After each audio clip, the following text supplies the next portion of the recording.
Hey everyone, I am David. And I'm Anna. Welcome back to Learning English Together. Today we're talking about job interviews in English, what to say, how to answer tough questions, and how to leave a great impression. Stay until the end. The last section covers a move almost no one makes, and it's the one interviewers remember most. Anna, I have a job interview next week, and I'm already panicking. My English is decent, but when someone asks, tell me about yourself, my mind just goes blank. That question trips up almost everyone. The trick is to treat it like a short story, not a resume summary. A short story? Right. 3 parts: where you started, what you've built since then, and why you're excited about this role. So something like, I started as a customer service rep, moved into project coordination over 3 years, and now I'm looking for a role where I can lead my own team. Exactly. Concise, forward-looking, connected to why you're here. And the other classic question, why do you want to work here? I always want to say because I need a job, but I assume that's wrong. Ha, correct. The real answer connects something specific about the company to something specific about what you do. Like, I've been following your product for 2 years. The way you approach customer onboarding is exactly what I want to learn from. That's so much better than, it seems like a great company. It seems like a great company is the answer that ends conversations. Being specific is the answer that starts them. What about, what are your weaknesses? That one terrifies me. Pick a real weakness that you've actively worked on. Something like, I used to struggle with delegating. I wanted to do everything myself. I've been consciously working on that, and it's made my team much more effective. So honest, but with a growth angle. Always. Interviewers aren't looking for perfection. They're looking for self-awareness. If you can describe a real weakness and what you've done about it, that tells them a lot more than I just worked too hard. Quick recap. 5 phrases to take with you. The first one is, tell me about yourself, the classic opening question. Answer it as a short story with a clear arc. For example, tell me about yourself. I usually start with where I began, what I've built, and where I'm heading. Repeat after me. Tell me about yourself. Tell me about yourself. Second, forward-looking, focused on the future and what comes next, not just the past. For example, keep your answer forward-looking. Interviewers want to know where you're going, not just where you've been. Repeat after me. Forward-looking. Forward-looking. Third, I've been following your company. Shows you did your research and have genuine interest.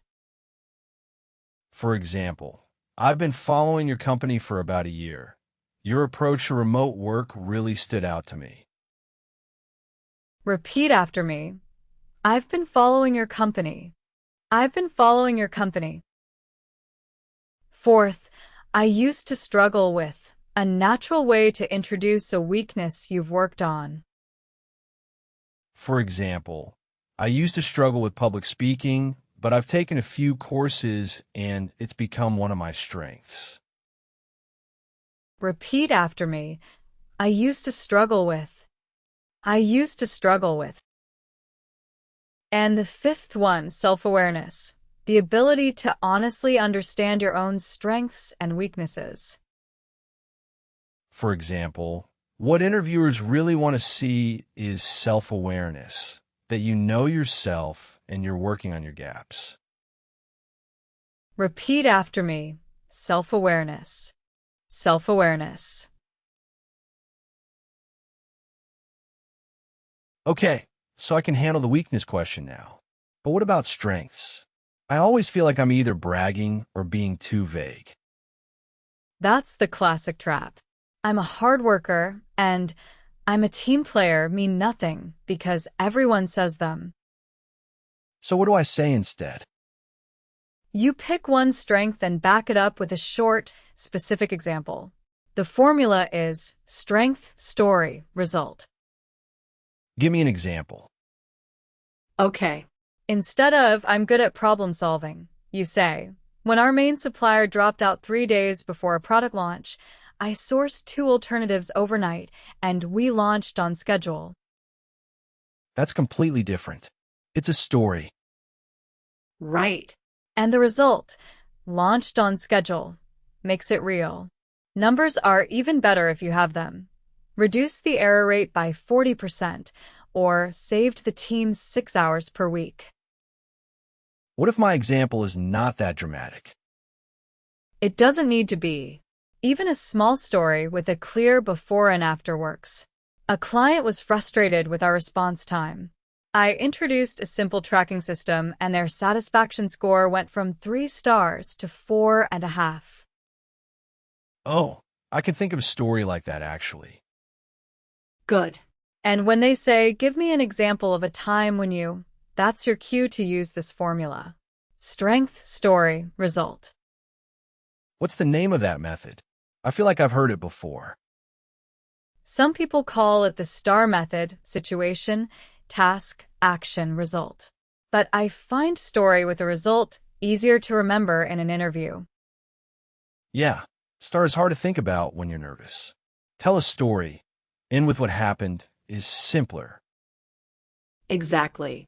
Practice 2 or 3 of those stories before the interview, and you'll have them ready for almost any question they throw at you. Quick recap. 5 phrases to take with you. The first one is back it up. Support a claim with a specific example or evidence. For example, don't just say you're organized. Back it up with a story about how your system saved the team time. Repeat after me. Back it up. Back it up. Second, launched on schedule. Completed and delivered exactly when planned. For example, despite the last-minute supplier issue, we launched on schedule. That's what I'm most proud of. Repeat after me. Launched on schedule. Launched on schedule. Third, reduced by used to describe an improvement with a specific number. For example, I redesigned the intake form and we reduced processing time by 30%. Repeat after me. Reduced by. Reduced by. Fourth, give me an example of a time when the classic behavioral interview question that calls for a story. For example, give me an example of a time when you had to deal with a difficult client. How did you handle it? Repeat after me. Give me an example of a time when. Give me an example of a time when. And the fifth one, throw at you. Informal phrase meaning to ask unexpected or challenging questions. For example, if you prepare 3 strong stories, you'll be ready for almost anything they throw at you. Repeat after me. Throw at you. Throw at you. Okay, I've answered their questions. I've told my stories. Now comes the part where they say, do you have any question for us? And I always say no. I think you've covered everything. Oh no. I know. Is that bad? It's one of the biggest missed opportunities in an interview. Asking good questions shows curiosity, preparation, and that you're evaluating them too, not just hoping they pick you. What kind of questions should I ask? My favorite is, what does success look like in this role in the first 90 days? It shows you're already thinking about how to contribute. That's a great one. What else? What are the biggest challenges facing the team right now? This shows you want to understand what you're walking into, not just the good parts. And you could use their answer to then say something like, I've actually dealt with that before. In my last role, we. Exactly. Turn their answer into a connection. That's really advanced, but it works beautifully. Okay, one more. What do you enjoy most about working here? Asking the interviewer something personal builds rapport and gives you real insight into the culture. What if they say they can't think of anything? Ha. That's also useful information. True. Okay, so never say no questions. Always have at least two ready. At least two. And write them down beforehand. Having a small notepad actually signals preparation. It's not weird, it's professional. Quick recap. 5 phrases to take with you. The first one is, what does success look like in this role? A powerful question that shows you're already thinking about results. For example, what does success look like in this role in the first 90 days? I want to make sure I'm prioritizing the right things. Repeat after me. What does success look like in this role? What does success look like in this role? Second, going into a new situation and experiencing it from the inside. For example, I like to know what I'm walking into. What are the biggest challenges the team is facing right now? Repeat after me. Walking into. Third, build rapport. Develop a warm, comfortable connection with someone. For example, asking the interviewer a personal question is a great way to build rapport and make the conversation feel more natural. Repeat after me. Build rapport. Fourth, signals preparation. Shows the other person you came ready and took the meeting seriously. For example, bringing a notepad signals preparation. It tells the interviewer you're the kind of person who shows up organized. Repeat after me. Signals preparation. And the fifth one, insight into, a deeper understanding of something beyond the surface level. For example, asking what do you enjoy most about working here gives you real insight into the company culture. Repeat after me. Insight into.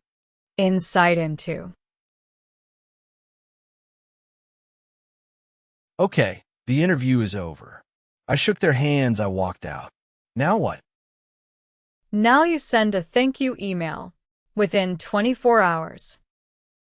Really? Is that still a thing? It's absolutely still a thing, and most candidates don't do it. What do I say? Short and specific. 3 sentences is enough. Thank them for their time, reference one specific thing from the conversation, and restate your interest. Like, thank you for the time today. I especially enjoyed hearing about your team's approach to user research. It confirmed that this is exactly the kind of work I want to be doing. I'd love the opportunity to contribute. Perfect. That's it. The I especially enjoyed line is the key. It proves you were listening, not just performing. And if I don't hear back after a week? You send one follow-up. 1. You say, I wanted to follow up on our conversation from last week. I'm still very interested in the role and wanted to check in on the timeline. Check it on the timeline. That's polite but clear. It is. And then you let it go. One follow-up is professional.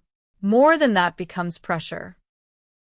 I once sent 3 follow-ups in a week. I did not get the job. Ha. Lesson learned. One follow-up, then you move on and keep applying. Quick recap. 5 phrases to take with you. The first one is stand out, be noticed and remembered above others in the same group.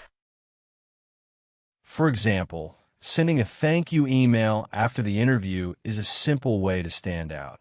Most people don't bother. Repeat after me, stand out. Stand out. Second, I especially enjoyed a specific, sincere way to reference something from the conversation. For example, I especially enjoyed learning about your mentorship program. It's something I've been looking for in a workplace. Repeat after me. I especially enjoyed. I especially enjoyed. Third, restate your interest. Mention again, clearly, that you want the job. For example, end your thank you email by restating your interest. One sentence is enough. Repeat after me. Restate your interest. Restate your interest. Fourth, follow up. Check back on something after an initial interaction to see if there's an update. For example, if you haven't heard back in a week, it's completely professional to follow up with a short email. Repeat after me. Follow up. Follow up. And the fifth one, check in on the timeline, a polite phrase for asking where they are in the decision process. For example, I wanted to follow up and check in on the timeline. I'm still very interested and would love to know next steps. Repeat after me. Check in on the timeline. Check in on the timeline. That's all for today. Pick one phrase from this video and use it tomorrow.